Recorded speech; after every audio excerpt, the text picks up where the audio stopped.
Hello guys, എല്ലാവർക്കും പുതിയൊരു വീഡിയോയിലോട്ട് സ്വാഗതം. സഹാറ ഭൂമി എല്ലാവരും കേട്ടിട്ടുണ്ടാവുന്ന സ്ഥലമാണ്. പർവ്വതങ്ങളും കടലുകളും പോലെ തന്നെ ഭൂമിയിലെ ഏറ്റവും പ്രധാനപ്പെട്ട പ്രദേശമാണ് മരുഭൂമികൾ. അപ്പോൾ സഹാറ മരുഭൂമിനെ കുറിച്ച് കൂടുതൽ പറയുന്നതിന് മുമ്പായിട്ട് നമ്മുടെ ഇന്ത്യ എന്ന രാജ്യം നമ്മൾ നോക്കിയാൽ തന്നെ അറിയാൻ പറ്റും.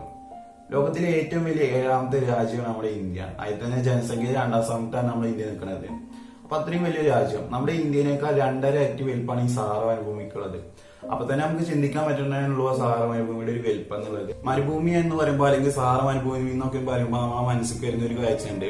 അതായത് എപ്പോഴും പൊടിക്കാറ്റ് വീശുന്ന ഒരു സ്ഥലം, അങ്ങനെ തന്നെ മരുഭൂമിയുടെ ഒരു കാഴ്ചപ്പാടൊക്കെ നമ്മൾ മനസ്സിലുണ്ടാവും. പക്ഷെ സഹാറ മരുഭൂമി എന്ന് പറയുമ്പോൾ ആർക്കും താമസിക്കാൻ പറ്റാത്ത, സദാസമയം പൊടിക്കാറ്റുള്ള, ചുട്ടുപഴുത്ത നേരം, സൂര്യൻ കത്തി തിളങ്ങി നിൽക്കുന്ന സ്ഥലം, അങ്ങനെയൊന്നുമല്ല. മരുഭൂമി എന്ന് പറയുമ്പോൾ നമ്മളെല്ലാം കൂടുതലും അറിഞ്ഞതും കണ്ടതും എല്ലാം വീഡിയോസിലൂടെയൊക്കെയാണ്. ഡിസ്കവറി ചാനൽ, അതുപോലെ തന്നെ മലയാളം സിനിമയിൽ, കുറെ സിനിമയിലൊക്കെ ഈ മരുഭൂമിനെ കുറിച്ച് പറയുന്നുണ്ട്. അതുപോലെ തന്നെ ഒരുപാട് നോവലിലൊക്കെ മരുഭൂമിനെ കുറിച്ച് കൃത്യമായി പറയുന്നുണ്ട്. അതിൽ ഏറ്റവും പ്രധാനപ്പെട്ട ഒരു നോവൽ പറയുമ്പോൾ ബെന്യാമിന്റെ ആടുജീവിതം. അത് കൂടുതൽ ആൾക്കാരും വായിച്ചിട്ടുണ്ടാകുന്ന ഒരു നോവലാണ്. അപ്പൊ അതിൽ കൃത്യമായിട്ട് പറയുന്നുണ്ട് മരുഭൂമിയുടെ ഓരോ സ്വഭാവങ്ങളും ഓരോ അവസ്ഥയിലും ഒക്കെ അതിൽ കൃത്യമായിട്ട് തന്നെ പറയുന്നുണ്ട്. അപ്പൊ അതിലൊരു ഭാഗത്തായിട്ട് ഇങ്ങനെ പറയുന്നുണ്ട്, അതിന്റെ നായകനും മരുഭൂമിയിലൂടെ നടന്നു പോകുന്ന സമയത്ത് മരുഭൂമിയിലെ മണലിന്റെ അടിയിൽ നിന്നും ആയിരക്കണക്കിന് പാമ്പുകൾ പ്രത്യക്ഷപ്പെടുന്നത്. അങ്ങനെ ഒരുപാട് അപകടങ്ങളുള്ള ഒരു പ്രദേശമാണ് നമ്മുടെ ഈ മരുഭൂമി.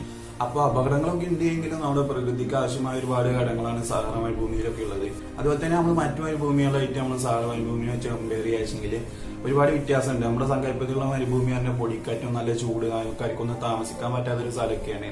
പക്ഷെ അത്തരത്തിൽ വെറും 25% മാത്രമാണ് നമ്മുടെ ഈ സഹാറ മരുഭൂമിയിലുള്ളത്. അപ്പൊ ഒരുപാട് വ്യത്യാസങ്ങളുള്ള ഒരു മരുഭൂമിയാണ്. അപ്പൊ നമ്മൾ സഹാറ മരുഭൂമിയെ വെച്ച് നോക്കുകയാണെങ്കിൽ ലോകത്തിലെ ഏറ്റവും വലിയ മരുഭൂമിയാണ് നമ്മുടെ സഹാറ മരുഭൂമി.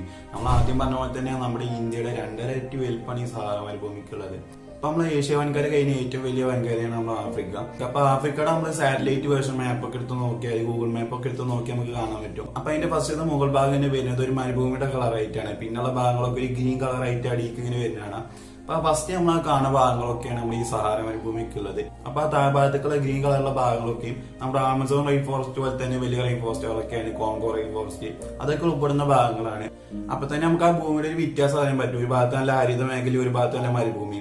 അപ്പൊ അവിടെ തന്നെ ഒരുപാട് വ്യത്യാസങ്ങളും ഒരുപാട് സവിശേഷതകളൊക്കെ നമുക്ക് കാണാൻ പറ്റും. ജീവികളിലായാലും അതുപോലെ തന്നെ ഇവിടുത്തെ ജീവിത രീതിയിലായാലും അങ്ങനെ ഒരുപാട് പ്രത്യേകത ഉള്ള ഒരു സ്ഥലമാണ് മരുഭൂമി എന്ന് പറഞ്ഞ ഒരു അർത്ഥം. എന്താ വെച്ചെങ്കിൽ ജീവനില്ലാത്തൊരു ഭൂമി എന്നാണ്. അങ്ങനെ നമ്മൾ നോക്കുകയാണെങ്കിൽ സാധാരണ സങ്കല്പത്തിലുള്ള സഹാറ മരുഭൂമിയുള്ള മരുഭൂമിയിലെക്കാട്ടിലും ഏറ്റവും വലിയ മരുഭൂമികളാണ് അന്റാർട്ടിക്കോയുള്ള ഐസും കൂടി നടക്കുന്ന സ്ഥലങ്ങൾ. അന്റാർട്ടിക്കയിൽ നമ്മൾ നോക്കുകയാണെങ്കിൽ നല്ല തണുപ്പുള്ള സ്ഥലമാണ്.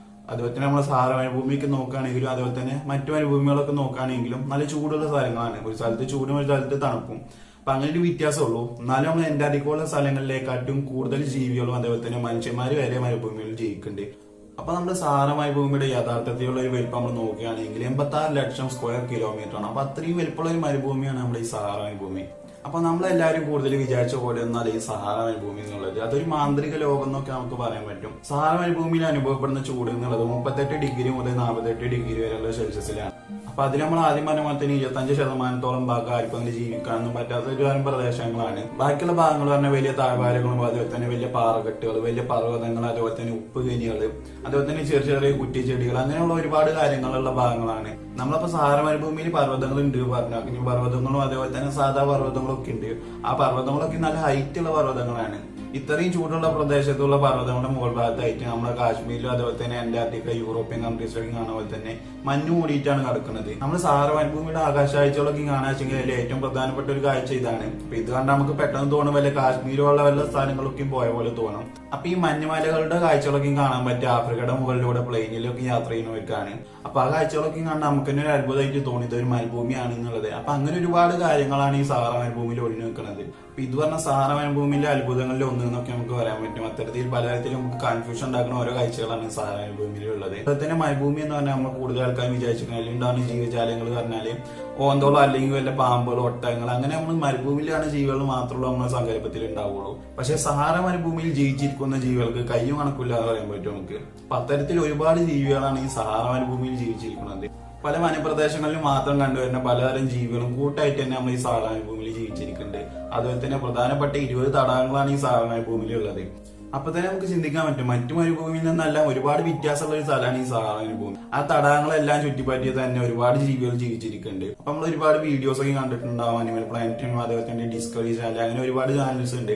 അപ്പൊ അതിലേക്ക് ഓരോ വീഡിയോസ് ഒക്കെ കാണാൻ പറ്റും. സിംഹങ്ങളും അതുപോലെ തന്നെ പല ജീവികളൊക്കെ വിശാലമായി കിടക്കുന്ന പരണ്ട് കിടക്കുന്ന പ്രദേശങ്ങളിലൊക്കെയും പലതരം മരങ്ങളിലൊക്കെയും കീഴിലായിട്ട് കിടക്കുന്നതും അതുപോലെ തന്നെ വേട്ടയാടുന്നതൊക്കെയും കാണാൻ പറ്റും. അപ്പൊ ഒരുപാട് തരത്തിലുള്ള ജീവികളൊക്കെ നമുക്ക് കാണാൻ പറ്റും. അപ്പൊ ഈ പ്രദേശങ്ങളൊക്കെ സ്ഥിതി ചെയ്യുന്നത് നമ്മൾ റെയിൻ ഫോറസ്റ്റിന്റെ അതുപോലെ തന്നെ നമ്മൾ ഈ മരുഭൂമിയുടെ ഇടയിലായിട്ടുള്ള പ്രദേശമുണ്ട്. അപ്പൊ ഈ ഭാഗത്താണ് നമ്മൾ ഇത്തരത്തിലുള്ള മൃഗങ്ങളും അതുപോലെ തന്നെ കൂടുതൽ വീഡിയോസ് ഒക്കെ കണ്ടിട്ടുണ്ടാവുക. പിന്നെ അതുപോലെ തന്നെ മരുഭൂമി എന്ന് പറയുമ്പോൾ എല്ലാവരുടെയും മനസ്സിൽ ജീവിയാണ് ഒട്ടകങ്ങൾ. മനുഷ്യർ ഇണക്കി വളർത്തുന്ന ഒട്ടകങ്ങളല്ലാതെ തന്നെ സ്വതന്ത്രമായിട്ട് ജീവിക്കുന്ന ഒരുപാട് ഒട്ടകങ്ങളാണ് ഈ സഹാറ മരുഭൂമിയിലുള്ളത്. അപ്പൊ ഇങ്ങനെ ഒരുപാട് കാര്യങ്ങൾ ഉണ്ടെങ്കിലും മനുഷ്യജീവന് ഏറ്റവും ഡേഞ്ചർ ആയിട്ടുള്ള ഒരുപാട് കാര്യങ്ങൾ, മനുഷ്യർ മരിച്ചു പോകുന്ന ഒരുപാട് അപകടങ്ങളുള്ള ഒരു പ്രദേശം കൂടിയാണ് ഈ സഹാറ മരുഭൂമി. അപ്പൊ സഹാറ മരുഭൂമിക്ക് ആരും പേടിക്കുന്ന ഒരു ഇണ്ടമുഖം കൂടി ഉണ്ട് എന്നതാണ് പ്രധാനപ്പെട്ട ഒരു കാര്യം. പലതരത്തിലുള്ള കഴിവുകളുള്ള ജീവികളാണ് ഈ സഹാറ മരുഭൂമിയിൽ ജീവിച്ചിരിക്കുന്നത്. കണ്ണിന്ന് രക്തം ചീറ്റണ ഓന്ത് മുതൽ പലതരത്തിലുള്ള പല്ലികളും അതുപോലെ തന്നെ ചെന്നായ്ക്കളും കുറുക്കന്മാരും സിംഹങ്ങളും ഒരുപാട് ഡേഞ്ചർ ആയിട്ടുള്ള ജീവികളാണ് സഹാറ ഭൂമിയിൽ ജീവിച്ചിരിക്കുന്നത്. അപ്പൊ ഈ കണ്ണിന്ന് രക്തം ചീറ്റണ ഓന്ത് പറയുമ്പോൾ അതിനെ ആക്രമിക്കാൻ വരുന്ന ചെന്നായ്ക്കളോ അല്ലെങ്കിൽ മറ്റു ജീവികളൊക്കെ എതിരെ അത് മീറ്ററോളം ദൂരം കണ്ണിന്ന് രക്തം ചീറ്റുക, അങ്ങനെയാണ് അത് മറ്റു ജീവികളിൽ നിന്നും രക്ഷപ്പെടുന്നത്. അപ്പൊ നമ്മൾ ഈ പല്ലികളൊക്കെ കാര്യം പറഞ്ഞു, പല്ലികളൊക്കെ നമ്മൾ നോക്കുകയാണെങ്കിൽ ഒന്ന് തൊട്ടാൽ മതി ആ സ്പോട്ടിൽ തന്നെ പണി തരും. മരണം ഉറപ്പായിട്ടുള്ള കാര്യങ്ങളാണ് അതൊക്കെ. അപ്പൊ മരുഭൂമിയിൽ ഒറ്റപ്പെട്ടു പോകണവര്, യാത്രക്കാർ, വിനോദസഞ്ചാരികളൊക്കെ കഴിക്കാനും കൂടുതലും അവർക്ക് മരിക്കുന്നത് വെള്ളം കിട്ടാതെ ഒന്നല്ല, പാമ്പുകടി ഏറ്റിട്ടാണ്. ലോകത്തിലെ ഏറ്റവും വിഷം കൂടിയ തന്നെ പാമ്പുകളാണ് ഈ മരുഭൂമിയിലൊക്കെ ഉണ്ടാവുക. ചുറ്റുപറ്റ നിലാശെങ്കിലും അതിന്റെയും താഴെ ഒരുപാട് പാമ്പുകൾ ഉണ്ടാവും. അപ്പൊ ഈ പാമ്പ് വന്ന് കഴിച്ച 8 അടി 6 അടി എന്നൊന്നുമില്ല, ആ സ്പോട്ടിൽ തന്നെ ആൾ തീരും. നമ്മൾ മരുഭൂമി നോക്കുകയാണെങ്കിൽ പകൽ വെളിച്ചത്തിൽ കാണുന്ന മരുഭൂമിയല്ല രാത്രിയിൽ ഉണ്ടാവുക. രാത്രിയിൽ പാമ്പ്, പല്ലി, എലി എല്ലാ സംഭവങ്ങളും പുറത്തിറങ്ങും. അങ്ങനെയാണ് ഒരുപാട് അപകടങ്ങളും മരണങ്ങളും ഒക്കെ ഉണ്ടാവുന്നത്. പിന്നെ അതുപോലെ തന്നെ മരുഭൂമിയുടെ ഏറ്റവും പ്രധാനപ്പെട്ട കാര്യം എന്നുള്ളത് ഗൾഫ് രാജ്യങ്ങളിലൊക്കെ ജോലി ചെയ്യുന്നവർക്കൊക്കെ കൂടുതലായിട്ട് അറിയുന്ന കാര്യമാണ്. മരുഭൂമി പകൽ എത്രത്തോളം ചൂടാണ് അത്രത്തോളം തണുപ്പാണ് രാത്രിയിൽ ഉണ്ടാവുക. നല്ല അതിശൈത്യാണ് രാത്രിയിലൊക്കെ മരുഭൂമിയിലൊക്കെ ഉണ്ടാവുക. അതുപോലെ തന്നെ ചില സമയങ്ങളിൽ ചില കാലാവസ്ഥയിലൊക്കെ മരുഭൂമിയിൽ പകൽ സമയത്ത് നല്ല തണുപ്പൊക്കെ ഉണ്ടാവും. ഇനി നമ്മൾ സഹാറ മരുഭൂമിയിൽ ജീവിച്ചുകൊണ്ടിരിക്കുന്ന മനുഷ്യന്മാരുടെ ഒരു അളവ് നോക്കുകയാണെങ്കിൽ ഏകദേശം 25 ലക്ഷത്തോളം, വലിയൊരു കണക്കാണ്, 25 ലക്ഷത്തോളം ആൾക്കാർ ഈ സഹാറ മരുഭൂമിയിൽ ജീവിച്ചിരിക്കുന്നുണ്ട്. ഇവര് പറയുമ്പോൾ പുറം ലോകമായിട്ട് കൂടുതൽ ബന്ധങ്ങളൊന്നും ഇല്ലാതെ പരമ്പരാഗത ജീവിത രീതിയിലാണ് ഇവർ ജീവിച്ചു വരുന്നത്. അവരുടെ ഒരു ജീവിതം പറഞ്ഞാൽ അവർ ഇടയന്മാരാണ്. അപ്പൊ അവരുടെ ആടുകൾ കൊണ്ടും ഒട്ടകങ്ങൾ കൊണ്ടും ഒരു സ്ഥലത്ത് നിന്ന് മറ്റൊരു സ്ഥലത്തേക്ക് ഇങ്ങനെ യാത്ര ചെയ്തുകൊണ്ടേയിരിക്കും. അപ്പൊ അവര് വളർത്തുന്ന ജീവികളുടെ ആഹാരത്തിനനുസരിച്ചിട്ടാണ് അവർ ഒരു സ്ഥലത്തുനിന്ന് മറ്റൊരു സ്ഥലത്തേക്ക് ഇങ്ങനെ യാത്ര ചെയ്യുന്നത്. അപ്പൊ സഹാറ മരുഭൂമി എന്ന് പറഞ്ഞാൽ മനുഷ്യന്മാർക്ക് ജീവിക്കാൻ പറ്റാത്ത ഒരു വിജനമായ പ്രദേശമൊന്നുമല്ല. അപ്പൊ 25 ലക്ഷത്തോളം ആൾക്കാരാണ് ഈ സഹാറ മരുഭൂമിയിൽ ഇപ്പൊ ജീവിച്ചുകൊണ്ടിരിക്കുന്നത്. പിന്നെ വേറെ കാര്യം നോക്കുകയാണെങ്കിൽ മരുഭൂമി എന്ന് പറയുമ്പോൾ അതിൽ വലിയൊരു കാഴ്ചയാണ് ഈ മണൽക്കുന്നുകൾ. ഒരുപാട് മണലാരണ്യങ്ങളൊക്കെ നമുക്ക് കാണാൻ പറ്റും. അതിൽ തന്നെ മരുഭൂമിയിലുണ്ടാണ് വേറെ കാര്യമാണ് പൊടിക്കാറ്റ്. അതൊക്കെ വലിയ വലിയ അപകടങ്ങൾക്കൊക്കെ കാരണക്കാരുണ്ട്. സഹാറ മരുഭൂമിയിൽ ഉണ്ടാകുന്ന ഒരു പൊടിക്കാറ്റിന്റെ ഒരു ഉയരം എന്നുള്ളത് 150 മീറ്ററോളാണ്. അപ്പൊ തന്നെ വലിയൊരു ഉയരത്തിൽ നമുക്ക് ചിന്തിക്കാൻ പറ്റുന്നതന്നെ ഉള്ളൂ. നമ്മൾ വീഡിയോസ് ഒക്കെ കണ്ടിട്ടുണ്ടാവും, സുനാമിയുടെ ഒക്കെ വീഡിയോസ് കണ്ടിട്ടുണ്ടാവും. ഒരു ബിൽഡിങ്ങോളം ഹൈറ്റിലാണ് വെള്ളം വരിക. അതേ സ്ഥാനത്ത് നമ്മൾ ഈ മണൽക്കുന്ന് മുഴുവൻ വരുന്നതായിട്ട് ഒന്ന് സങ്കല്പിച്ചു നോക്കുക. അപ്പൊ നിമിഷ നേരങ്ങൾ കൊണ്ട് തന്നെയാണ് നമ്മൾ കൺമുമ്പിൽ ഉണ്ടാകുന്ന മണൽക്കൂന ഒരു സ്ഥലത്ത് നിന്നും അപ്രതീക്ഷയായിട്ട് വേറെ സ്ഥലത്ത് പ്രത്യക്ഷപ്പെടും. അപ്പൊ ഇതുപോലെ 200-300 മീറ്ററോളം ആയിട്ടുള്ള മണൽക്കൂനകളാണ് ഒരു സ്ഥലത്ത് നിന്ന് അപ്രതീക്ഷയായിട്ട് വേറെ സ്ഥലത്ത് പ്രത്യക്ഷപ്പെടുക. അപ്പൊ ഈ മരുഭൂമിയിലെ ഏറ്റവും വലിയൊരു അപകടമാണ് ഈ പൊടിക്കാറ്റ് എന്നുള്ളത്. സാധാരണ അദ്ദേഹം യാത്ര ചെയ്യുന്ന ആൾക്കാരോ അല്ലെങ്കിൽ വാഹനങ്ങളിൽ യാത്ര ചെയ്യുന്ന ആൾക്കാരൊക്കെ മുകളിൽ ഇത്രയും വലിയൊരു മണൽക്കൂന വന്ന് വീഴുമ്പോൾ അവരവിടെ ലോക്കാകുകയാണ്. പിന്നീട് കാണാൻ വേറൊരു വിശാലമായ സ്ഥലത്ത് കിടക്കുന്ന അവരുടെ മൃതദേഹങ്ങളെ കാരണം. അപ്പൊ ആ മണൽക്കൂന അവിടെ നിന്നും വേറെ സ്ഥലത്തേക്ക് പോയിട്ടുണ്ടാവും. അപ്പൊ ഏറ്റവും വലിയൊരു അപകടം എന്നുള്ളത് ഈ പൊടിക്കാറ്റാണ്. പലതരത്തിലുള്ള ആക്സിഡന്റുകൾക്കൊക്കെ ഇത് കാരണക്കാരുണ്ട്. ആഫ്രിക്കയിലെ 11 രാജ്യങ്ങളിലായിട്ടാണ് ഈ സഹാറ ഭൂമി പരന്നു നടക്കുന്നത്. അപ്പൊ ഓരോ വർഷം കൂടുന്നവർക്ക് നമ്മൾ ഈ സഹാറ ഭൂമി നൈസായിട്ട് ഇങ്ങനെ കൂടി വരികയാണ്. അപ്പൊ ഈ നൂറ്റാണ്ട് കഴിയുമ്പോഴേക്കും 10% ഈ സഹാറ ഭൂമിയുടെ വലിപ്പം കൂടുന്ന പറയുന്നത്. ഈ സഹാറ മരുഭൂമി ഇത്രയും വലിയ മരുഭൂമിയാണെന്നൊക്കെ നമ്മൾ പറഞ്ഞു. പക്ഷെ ഒരുപാട് വർഷങ്ങൾക്ക് മുമ്പ് പറഞ്ഞാൽ ലക്ഷക്കണക്കിന് വർഷങ്ങൾക്ക് മുമ്പ് സഹാറ മരുഭൂമി നമ്മൾ ആമസോൺ റെയിൻ ഫോറസ്റ്റ് പോലെ അല്ലെങ്കിൽ കോങ്കോ റെയിൻ ഫോറസ്റ്റ് പോലെ തന്നെ അതിനെക്കാട്ടിലേക്ക് വലിയൊരു ഫോറസ്റ്റ് മേഖലയായിരുന്നു. അപ്പൊ അത് പ്രകൃതിയിൽ വന്ന ഓരോ മാറ്റങ്ങൾക്കൊക്കെ അനുസരിച്ച് പ്രകൃതിപരമായിട്ട് തന്നെയാണ് ഇങ്ങനെ ഒരു മരുഭൂമിയായിട്ട് മാറിയത്. അപ്പൊ അത്രയും വർഷങ്ങൾക്ക് മുമ്പ് ഈ സഹാറ മരുഭൂമി ഉണ്ടാകുന്ന ആ പ്രദേശം പറയുമ്പോൾ ഭൂമിയിൽ തന്നെ ഏറ്റവും വലിയൊരു ഫോറസ്റ്റ് മേഖലയാന്നൊക്കെ പറയുന്നത്. അപ്പൊ മനുഷ്യന്റെ പരിണാമം പോലും സംഭവിക്കുന്നതിന് മുമ്പ് എന്നൊക്കെയാണ് ഇത് പറയുന്നത്. അതായത് നമുക്ക് ഡിനോസോറുകളിലൊക്കെ ജീവിച്ചിരുന്ന ഒരു കാലഘട്ടം എന്നൊക്കെ നമുക്ക് പറയാൻ പറ്റും. ആദിമ മനുഷ്യരും അതേപോലെ തന്നെ ഡിനോസോറുകളിലൊക്കെ ജീവിച്ചിരുന്നത് ഈ സഹാറ മരുഭൂമിയുടെ അതേപോലെ തന്നെ ആഫ്രിക്ക മേഖലയിലാണ്. അപ്പൊ അതിന് ഏറ്റവും വലിയ തെളിവ് പറയുമ്പോൾ ആദിമ മനുഷ്യരുടെയും അതേപോലെ തന്നെ ഡിനോസോറുകളുടെയൊക്കെയും ഫോസിലുകളിലൊക്കെയും കൂടുതലായിട്ട് കണ്ടെത്തിക്കുന്നത് നമ്മുടെ ഈ ആഫ്രിക്ക വൻകരയിൽ അതേപോലെ തന്നെ സഹാറ മരുഭൂമിയുടെ പ്രദേശങ്ങളിലൊക്കെയാണ്. അപ്പൊ ലക്ഷക്കണക്കിന് വർഷങ്ങൾക്ക് മുമ്പ് സഹാറ മരുഭൂമി ഉണ്ടാകുന്ന പ്രദേശം ഒരു ഫോറസ്റ്റ് മേഖലയിൽ നിന്ന് നമ്മൾ പറഞ്ഞു. ഇപ്പൊ മനുഷ്യർ ഒരുപാട് തരത്തിലാണ് ഇന്ന് പ്രകൃതിനെ ഇല്ലാതാക്കുന്നത്. ഇപ്പൊ മനുഷ്യർ നശിപ്പിച്ചാലും ഇല്ലെങ്കിലും ഒരുപാട് വർഷങ്ങൾ കഴിഞ്ഞാൽ ഫോറസ്റ്റ് മേഖല ആണെങ്കിൽ മരുഭൂമി ആണെങ്കിൽ ഫോറസ്റ്റ് ആവും. അങ്ങനെ ഒരുപാട് അത്ഭുതങ്ങളാണ് നമ്മൾ ഈ പ്രകൃതിയിലേക്ക് സംഭവിച്ചുകൊണ്ടിരിക്കുന്നത്. അപ്പൊ ഇതിലൂടെയൊക്കെ നിങ്ങൾക്ക് കൂടുതലായിട്ടും ആഫ്രിക്കനെയും സഹാറ മരുഭൂമിനെയും കുറിച്ച് കൂടുതലായിട്ട് ഐഡിയകളൊക്കെ കിട്ടിയിട്ടുണ്ടാവും.